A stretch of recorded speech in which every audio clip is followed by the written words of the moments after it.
Hey everyone, this is PrinceWatercress, and welcome back to Let's Play MediEvil for PS1. We went through the Pumpkin Gorge twice because I forgot the chalice the first time around. And now we have a new weapon, the spear. We got that from the Hall of Heroes when we finally did get the chalice. And it may come in handy when we need to face the Pumpkin Serpent. One can only hope. Well, anyway, we might as well go ahead and face the Pumpkin Serpent. Or Serpent. I can't even say Serpent right for some reason. So, let's go ahead and go in there, shall we?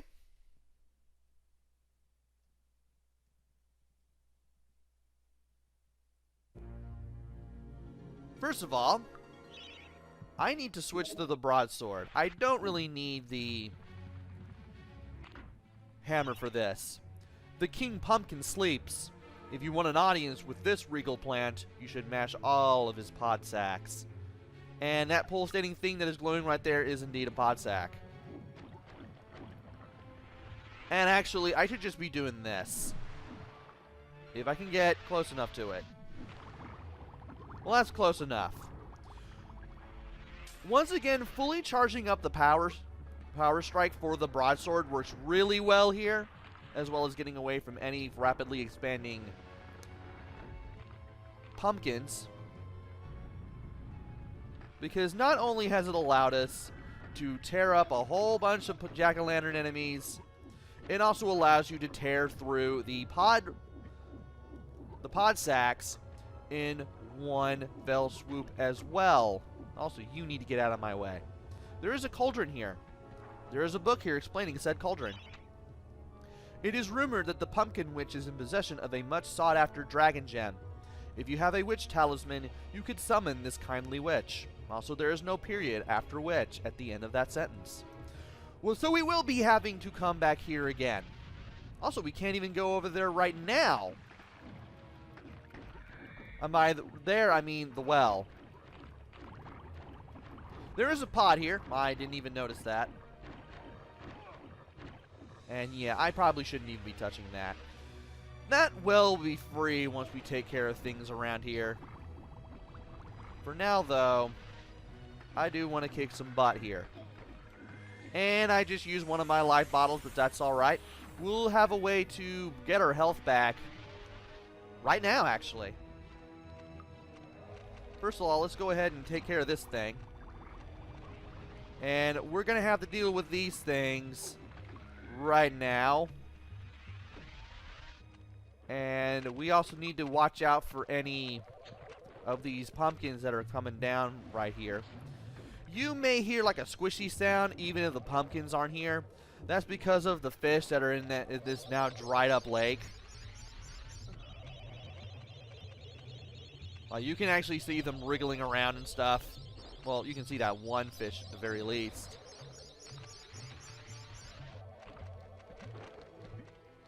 And, yeah, we do have a health fountain here that will help us out a little bit. There is the Pumpkin Serpent. You do not want to touch his body right now because it does damage you. Believe it or not. Actually, no, it's because of those things, I think. I think that's what does it. But I do want to take care of the two pods that are here. And I believe, yeah, there is another pod right here. And there is another thing of gold right here. Along with another pod, of course.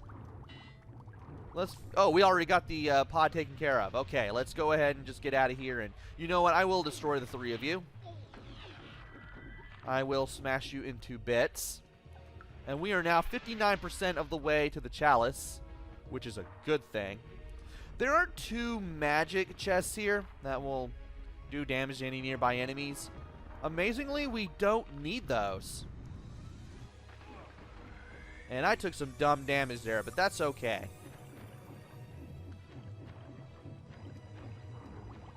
Also, I forgot you don't need to get rid of the roots because the roots are a little too high up. But we just got the last of the 8 pod sacks taken down near the exit here. Of course, we can't enter the exit because, well, we haven't defeated the Pumpkin Serpent yet. But I do want to get away from here, like, right now.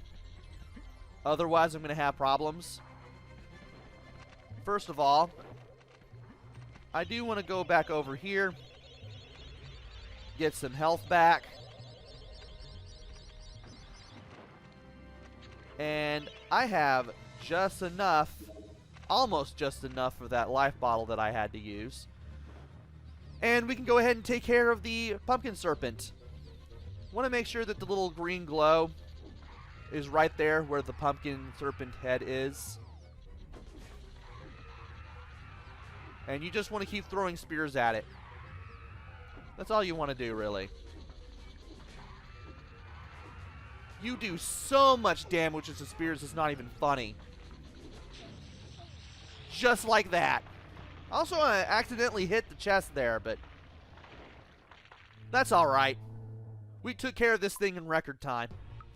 Just keep your distance, make sure the little green glow that dictates, hey, this is your target, is focused on the pumpkin head. And you should be able to get rid of the Pumpkin Serpent just like that. Spear is definitely the best weapon, as you can see. So it really did come in handy. Definitely want to take it before we face the Pumpkin Serpent. And now that the Pumpkin Serpent is dead, we now have all these jack-o'-lantern enemies just suddenly popping up out of the ground here. And they just pop up ad infinitum. Like, they never stop. This is a good thing if you need the chalice, which we can now collect. But where is it? Well, I didn't need to destroy you, but oh well. Remember that well that I mentioned earlier?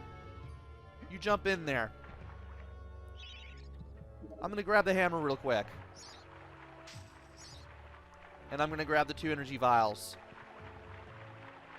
And there are mice here. They are much like the hands that we've seen in past levels. The little green zombie hands that move around. If you hit these rats with the hammer, you will get gold. It'll be 1 or 2 pieces of gold, but it's still gold. And yeah, I'll go ahead and refill on spears. Why not? You can never have enough. And up ahead is the chalice. Got myself a little bit of gold back. Awesome.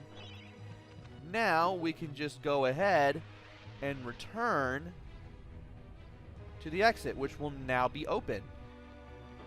There are no things here, and there are no things here either. As a matter of fact, all the vines that are here, they're gone.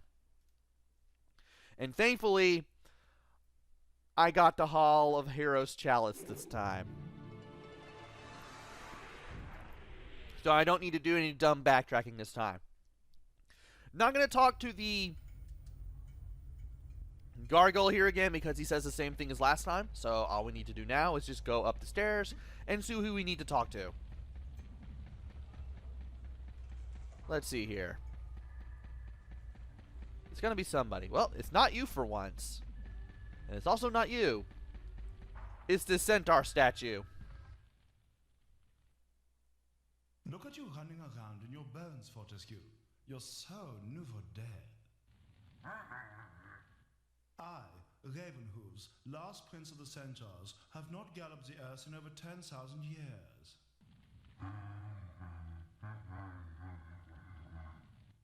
Do yourself a favor, Fortescue.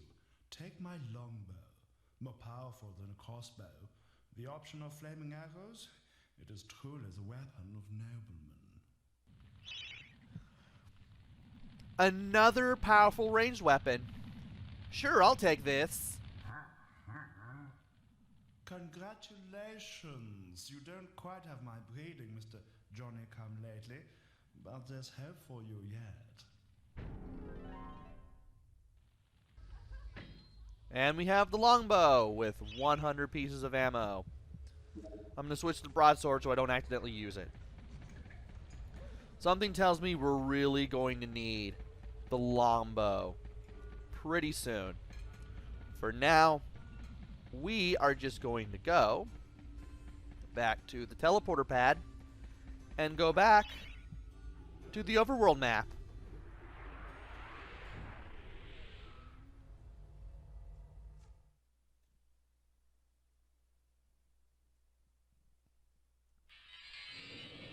And we don't unlock any new areas for beating the Pumpkin Serpent. But it is nice to have this out of the way anyway, because we'll have plenty of ranged and close combat weapons for the battles ahead. And unfortunately, there's only one place where we can do anything at now, and that is in the village itself. I've held back on this because the village level is gonna play a little differently. And you'll see how differently it plays in the next video. Join me next time where we enter the village and see if we can take care of what's going on in there in any way. We're not going to be finding the undead when we're there, because if you remember the opening cutscene, Zarok hypnotized the people of the village,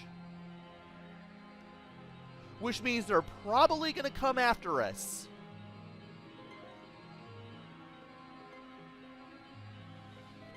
This may get brutal.